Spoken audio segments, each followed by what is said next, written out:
जय श्री हरि। आप सभी को योगिनी एकादशी की हार्दिक शुभकामनाएं। भगवान विष्णु और माता लक्ष्मी की कृपा आप पर और आपके परिवारजनों पर सदैव बनी रहे।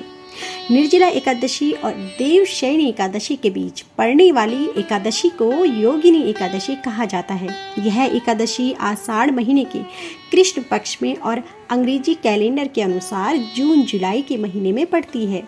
जी हाँ, योगिनी एकादशी इस साल 14 जून को पड़ रही है। तो आइए जानते हैं योगिनी एकादशी का महत्व, शुभ मुहूर्त, पूजा विधि। आषाढ़ कृष्ण पक्ष की एकादशी तिथि की शुरुआत होगी 13 जून सुबह 9:28 से और यह तिथि समापन होगी 14 जून को सुबह 8:28 पर। इसलिए उदया तिथि में योगिनी एकादशी का व्रत 14 जून बुधवार के दिन रखा जाएगा। इस व्रत का पारण समय 15 जून गुरुवार को सुबह 5:22 से 8:10 के बीच में होगा। यदि आप योगिनी एकादशी का व्रत रखते हैं तो आपको ध्यान देना है कि पारण शुभ समय पर ही होना चाहिए। योगिनी एकादशी व्रत की पूजा विधि। योगिनी एकादशी के दिन यानी 14 जून को आप सुबह उठकर स्नान कर लें और स्वच्छ वस्त्र धारण करें। फिर एकादशी व्रत का संकल्प लें। आषाढ़ कृष्ण एकादशी के दिन यदि आप अपने घर के मंदिर में पूजा कर रहे हैं तो सबसे पहले एक वेदी बना लें, उसे गंगा जल से शुद्ध करें। इसके बाद वेदी पर सप्त धान्य जैसे उड़द, मूंग, गेहूँ, चना, जौ और बाजरा रखें। उसके बाद 5 या 11 की संख्या में आम या फिर अशोक के पत्ते में से जो भी आपके पास हो उसे कलश पर रखकर वेदी में रख दें। अब वेदी पर भगवान विष्णु की मूर्ति या प्रतिमा स्थापित करें। इसके बाद भगवान विष्णु को पीले फूल, मौसमी फल और तुलसी दल चढ़ाएं। फिर अगरबत्ती या धूप बत्ती जलाएं और श्री हरि की आरती करें। एकादशी के दिन शाम को भगवान विष्णु की पूजा और आरती करने के बाद ही फलाहार ग्रहण करें। रात को सोने के बजाय आप भजन कीर्तन करते हुए जागरण करें।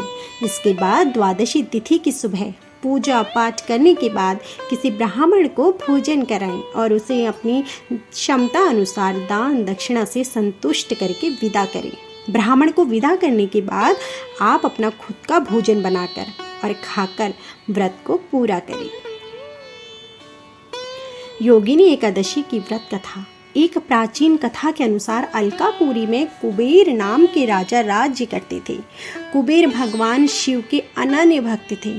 प्रतिदिन उनकी पूजा के लिए राजा कुबेर का माली हेम फूल लेकर आता था। माली की पत्नी विशालाक्षी बहुत ही सुंदर थी। एक दिन वह फूल लेकर आया, लेकिन पत्नी के फेर में उसने फूलों को पूजा स्थल पर नहीं पहुंचाया।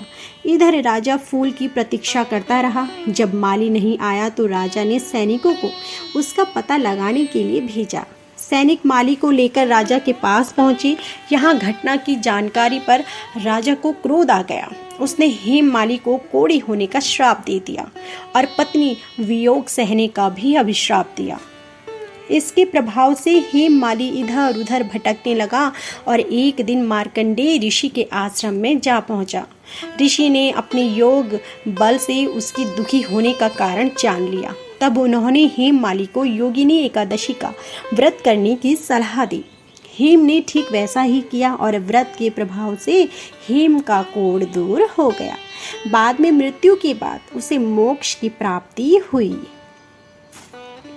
योगिनी एकादशी का महत्व। योगिनी एकादशी की महिमा निराली है। मान्यता है कि योगिनी एकादशी का व्रत रखने से मनुष्य के सारे पाप कट जाते हैं और उसके जीवन में सुख समृद्धि आती है। साथ ही मृत्यु के बाद उसे वैकुंठ लोक की प्राप्ति होती है। यह भी माना जाता है कि योगिनी एकादशी व्रत का पुण्य फल 88,000 ब्राह्मणों को भोजन कराने के बराबर है। खास बात यह है कि एकादशी का पारण हरिवासर के बाद द्वादशी की तिथि के भीतर कर लेना चाहिए, वरना यह भी पाप कर्म समझा जाता है।